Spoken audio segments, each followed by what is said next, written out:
Good morning, students. Today we are going to start the new chapter in business studies. Yesterday we have done with the notes, as I have shared all the notes of the previous chapter, and I hope you all have done with it. If there is any problem or any doubt, you can ask बच्चे, क्योंकि जितने भी notes मैं आप लोगों को भेज रही हूँ they all are very important. उनमें से कुछ भी आपको कभी छोड़ना नहीं है, कुछ स्किप नहीं करना है. सारे के सारे नोट्स आपने प्रॉपर तरीके से neat and clean hand writing में लिखने हैं. ठीक है बेटा. So start the new chapter, that is social responsibility of business and business ethics. कि कभी भी कोई बिज़नेस हम करते हैं तो उस बिज़नेस को करने के लिए हमारी जो सोशल रिस्पॉन्सिबिलिटीज़ हैं वो क्या हैं और बिज़नेस के एथिक्स क्या होते हैं. तो सबसे पहले हम बात करेंगे बिजनेस रिस्पॉन्सिबिलिटी, सोशल रिस्पॉन्सिबिलिटीज़ का. तो एक सिंपल सी बात है बेटा. सपोज खुद को अगर हम एज अ बिजनेसमैन मान के चलते हैं तो हमारी जो सोशल रिस्पॉन्सिबिलिटी है वो क्या है.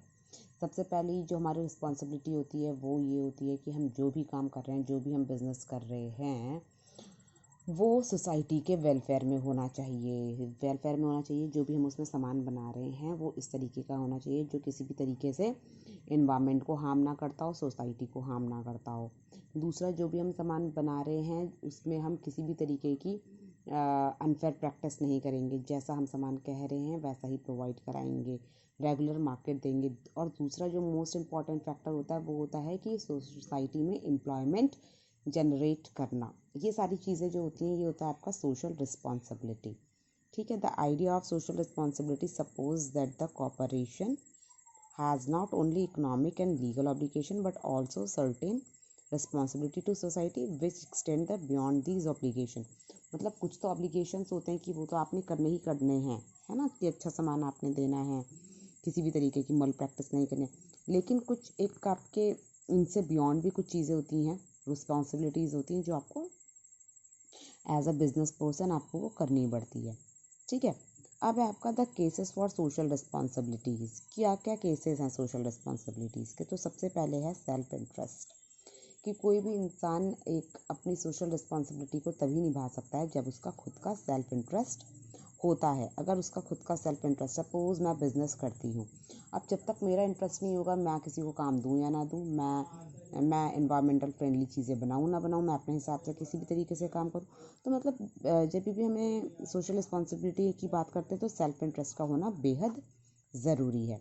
दूसरा है बेटर इन्वायरमेंट फॉर बिजनेस. कि बिज़नेस के लिए एक हमेशा अच्छा इन्वायरमेंट चाहिए होता है ना. सोशल रिस्पॉन्सिबिलिटी जब आप फॉलो करते हो तो ऑब्वियसली जो 4 लोग होते हैं सोसाइटी में, वो सब का रहता है कि हाँ ये जो बिज़नेस पर्सन है ये बहुत अच्छे काम कर रहे हैं, इन्होंने लोगों के लिए पार्क बनवाया या फिर टैप बनवाया या फिर उन्होंने हॉस्पिटल्स बनवाया. तो एक आपकी जो पब्लिक इमेज है वो अच्छी बनती है जिसकी वजह से आपको बिज़नेस में फ़ायदा होता है, पब्लिक इमेज बनती है. Avoidance of government interference. जो अगर आप सोशल वेलफेयर में काम कर रहे हो, सोशल रिस्पॉन्सिबिलिटी अपनी फॉलो कर रहे हो, तो उससे क्या होता है कि गवर्नमेंट का इंटरफेरेंस भी आपके काम में कम हो जाता है. ठीक है. सोशल पावर आपको मिलती है, लोगों का साथ मिलता है, क्योंकि सोसाइटी के लिए आप काम कर रहे हो तो लोगों का साथ आपको मिलेगा. तो उससे क्या होगा कि सोशल पावर आपको मिलेगा, एक आपके अंदर एक स्ट्रांगनेस आएगी, एक, है ना. दूसरा होता है आपका resources use for the moral justification. जो भी रिसोर्सेज हैं आप जिनको भी यूज़ कर रहे हो अपने बिजनेस में, वो एक मॉरल जस्टिफिकेशन के लिए यूज़ हो रहा है, सोसाइटी के वेलफेयर में यूज़ हो रहा है, किसी एक के पर्सनल वेलफेयर के लिए नहीं यूज़ हो रहा. Contribution to social problems. और जितनी भी सोशल प्रॉब्लम्स होती हैं, सपोज कोई ऐसा एरिया है जहाँ पे अनएम्प्लॉयमेंट का प्रॉब्लम चल रहा है तो वहाँ पे आपने एम्प्लॉयमेंट जनरेट कर दिया. कहीं पर पुअर्टी की प्रॉब्लम चल रही है तो वहाँ पे आपने लोगों को काम दे के पुअर्टी हटा दी. तो ये सारी चीज़ें सोशल प्रॉब्लम्स को भी सोशल रिस्पॉन्सिबिलिटी के थ्रू हम ख़त्म करते हैं. ठीक है. अब है रियलिटी ऑफ सोशल रिस्पॉन्सिबिलिटी. अभी तो हमने बात करी कि सोशल रिस्पॉन्सिबिलिटी क्या है, कैसे निभाई जाती है. अब असलियत क्या है, रियलिटी क्या है सोशल रिस्पॉन्सिबिलिटी की. एक तो थ्रेट ऑफ पब्लिक रेगुलेशन. कि पब्लिक के रेगुलेशन का थ्रेट बना रहता है कि कई बार आप पब्लिक के वेलफेयर में काम नहीं कर पा रहे हो या जो भी है, तो उस टाइम पर अगर आप अपना जो है सोशल रिस्पॉन्सिबिलिटी नहीं फॉलो कर पा रहे हो, नहीं रख पा रहे हो, तो उस एक टाइम पर आपको पब्लिक का थ्रेट रहता है. Pressure of labour movement. जो लेबर मूवमेंट है उनका प्रेशर रहता है. ठीक है. नेक्स्ट रहता है इम्पैक्ट ऑफ कंज्यूमर कॉन्शियसनेस.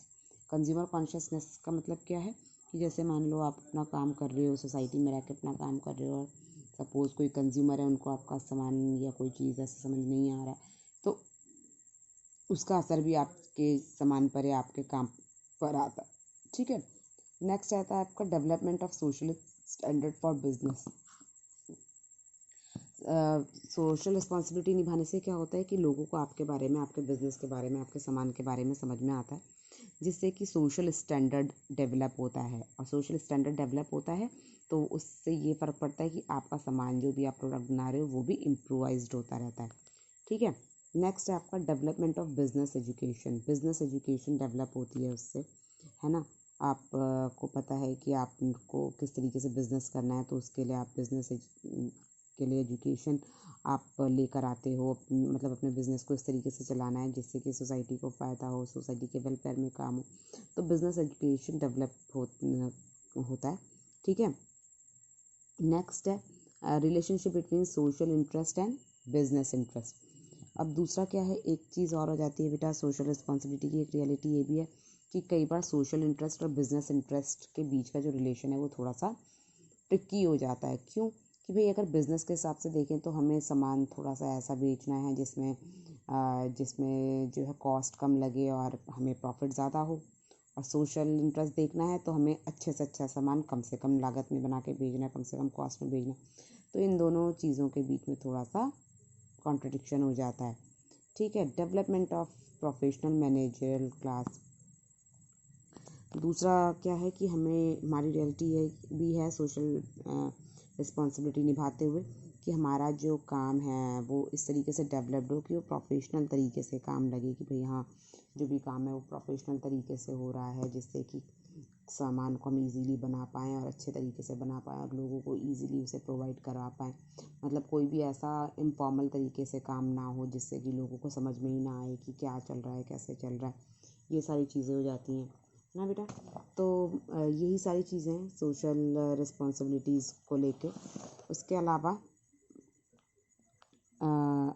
अब आता है आपका social responsibility towards a different interest group.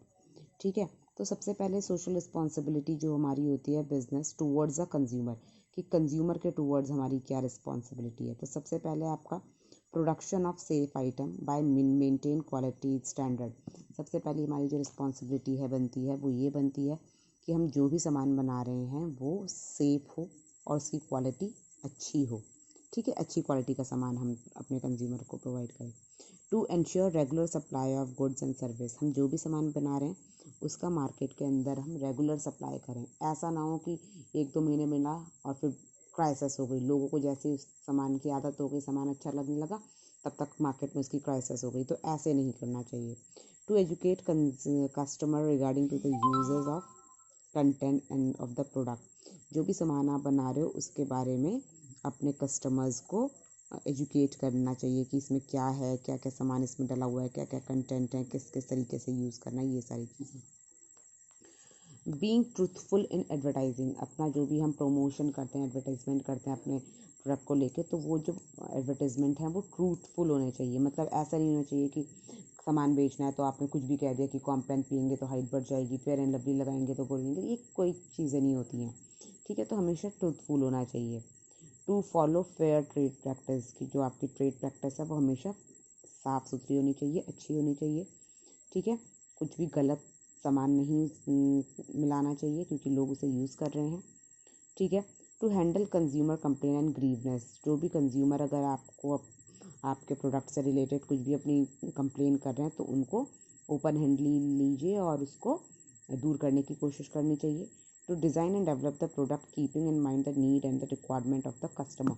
और अपने प्रोडक्ट को जब भी हम बना रहे हैं तो उनको इस तरीके से बनाना चाहिए, अपने दिमाग में कस्टमर्स की नेसेसिटीज़, उसकी नीड्स वगैरह को दिमाग में रखना चाहिए और उस हिसाब से डिज़ाइन करना चाहिए। ठीक है बच्चे। तो that is all for today and tomorrow will discuss the next topic which would be I think the responsibility towards the supplier. Till then you revise the chapter, revise the topic which we have discussed today, or make your notes on your own until I am giving you the proper notes, and take care.